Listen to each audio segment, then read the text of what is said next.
Graça e paz, meu irmão. Gratidão damos a Deus pela oportunidade de um novo dia a gente poder viver para agradecer a Deus e para, vamos dizer assim, para poder celebrar toda a oportunidade de manifestação de Deus nas nossas vidas. E tem dias que a gente parece precisar ainda mais e mais dessa manifestação. Hoje, por exemplo, de ontem para hoje, a minha filha Eduarda tem apresentado uma certa debilidade na sua saúde, uma fraqueza, necessitando a gente, de ontem para hoje, já fomos 2 vezes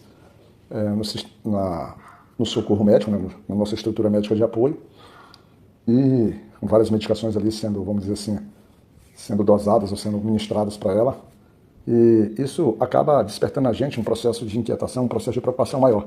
Mas aí a gente tem que lembrar, o que se estabelece na palavra do Senhor sobre confiança e sobre tribulações, dificuldade, principalmente sobre o processo da gente entender que Deus estará conosco, né? Estará conosco nos nossos desafios, nas nossas angústias, nas nossas dificuldades. E devemos dar glória, celebrar, dar graça a Ele em tudo. Mas não é tão simples assim. Nós precisamos aprender a exercitar essa nossa fé e a confiar verdadeiramente. E a nossa meditação hoje, dia 30 de julho de 2025, passa por um aspecto semelhante desse, não de doença, mas um aspecto, mais uma vez, de pedido de proteção, né? De pedido de proteção, pedido de uma ação divina e pedido também de celebração de confiança, ou seja, manifestação de uma confiança inequívoca, direta. Nosso devocional está na meditação em Salmos hoje 56, e a gente vai pegar o versículo 12, né? Não, o versículo 12 não. O versículo 3 como um versículo de condição do nosso trabalho. Nesse versículo está escrito o seguinte: quando estou com medo, confio em Ti, ó Deus Todo-Poderoso. Não há nenhuma novidade para a gente que o medo nos leva a uma situação de buscar socorro. Quando você está com medo, você tenta buscar primeiramente dentro de si, dentro do teu meio, dentro daquilo que é possível, ser palpável para você, as tuas características que possam vamos dizer, tirar daquela situação problemática. Quais são as tuas habilidades? Mas o problema é que o medo normalmente ele se estabelece quando você claramente vê que as tuas condições, a tua possibilidade de ação, ela está, vamos dizer assim, comprometida.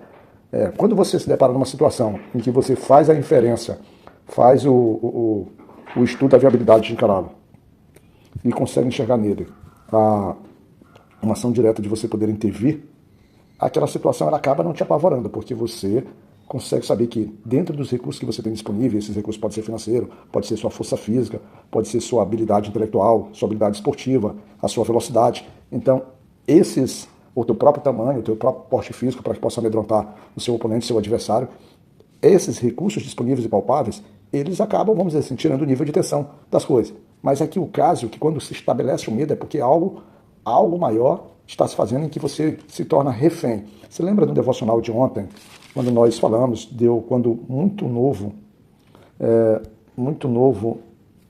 eu me deparei com um oponente que tentou me assaltar e que ele apavorou minha mente.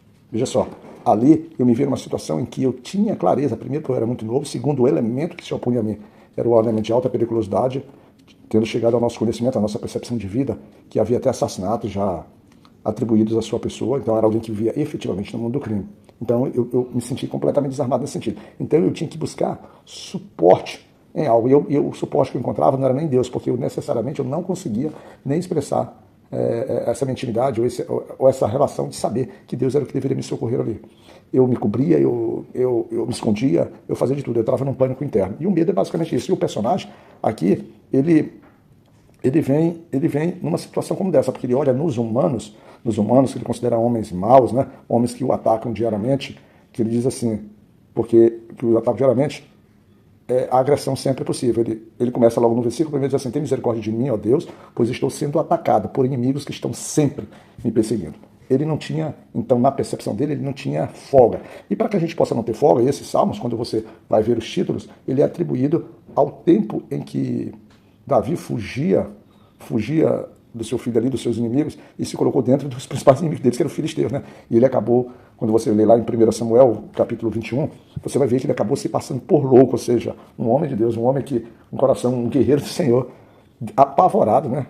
Que se passava por louco para que sua vida não fosse ceifada. Ele saía de um cenário de perseguição e entrava dentro de um outro cenário por acreditar que dentro daquele cenário ele estaria mais protegido que no cenário anterior, que era que o seu próprio povo, o seu próprio filho lhe perseguia. Para você ver como é que é difícil essa situação. E aí, Davi, então, ele se inclina, ou o salmista se inclina, já que a história aqui ela é atribuída a Davi. Eu sempre te digo que eu evito tratar o personagem da história em si, porque para enxergar os detalhes como são colocados aqui, às vezes tem um pouquinho mais do que simplesmente a leitura da Bíblia. Tem todo um contexto histórico, historiadores, homens que se debruçaram nas características do texto em si, até nós chegarmos ali. Mas o que a gente consegue perceber é que esses amigos, né? Que esses inimigos são seres humanos, ou seja, são seres com a capacidade de letalidade, mas da letalidade do corpo físico e não da alma, está angustiando a própria alma de Davi. Porque no versículo 5 ele diz assim: o dia inteiro os meus inimigos me atrapalham nos meus negócios e só pensam em me prejudicar. E aí ele trata que eles estão sempre escondidos, eles estão sempre monitorando os passos do salmista, e o salmista já não se vê porque não tem liberdade, ele não tem liberdade de ação, ele não consegue ter paz. Ou seja, o medo da sua morte física angustiava o seu próprio espírito, a sua própria paz exterior, o seu próprio íntimo. Mas o salmista, ele busca no Senhor, porque no versículo 8 ele diz assim: tu sabes como estou aflito, pois tens tomado nota de todas as minhas lágrimas. Será que elas não estão escritas no teu livro? Ou seja, ele diz assim: será que tu não saberia, Senhor, aquilo que já está acontecendo comigo, já está traçado?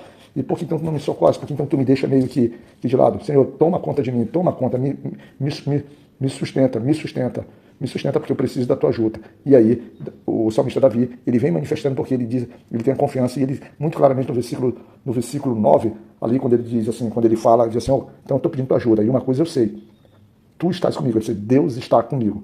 Então o salmista Davi traz isso aí, e aí ele vem para esse ponto que a gente fala no nosso início do nosso devocional, sobre as dificuldades que às vezes vêm, e que a gente é obrigado não, a gente se vê na confiança de celebrar e de glorificar o nome do Senhor, porque ele diz assim: eu louvo na promessa de Deus.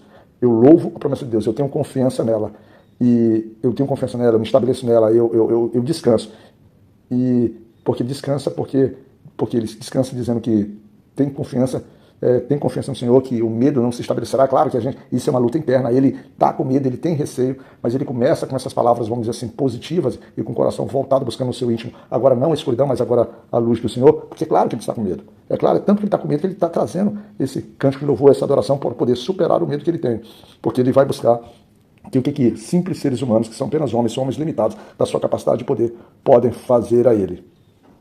E aí o salmista, no versículo 10, 12, ele diz assim: ó Deus, eu te darei o que prometi, eu te darei a minha oferta de louvor.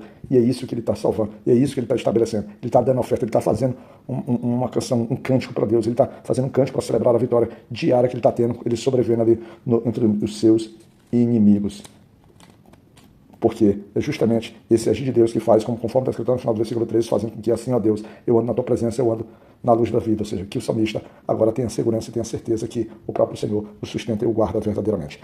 Então, o que a gente pode estabelecer com isso é uma relação que, na verdade, que a aflição, o desespero, essas tribulações, da forma como elas se estabelecem, elas devem, vamos dizer assim, ser um ponto de ignição para vamos dizer assim, para que você manifeste a fé que está guardada em ti, às vezes a fé que está até encolhida. Então, confia no Senhor, principalmente nesses momentos, principalmente nos momentos em que essa tribulação é maior. Mas mesmo que não haja tribulação, continua louvando e confiando em Deus, mesmo nos momentos em que a paz esteja estabelecida e a calmaria esteja em teu coração e na tua alma, tá certo? Eu agradeço a Deus Pai Todo-Poderoso, que Deus abençoe a tua casa, a tua família, teus sonhos e projetos, que esteja contigo a todo momento. E que, por fim, Deus possa nos cuidar, meu irmão.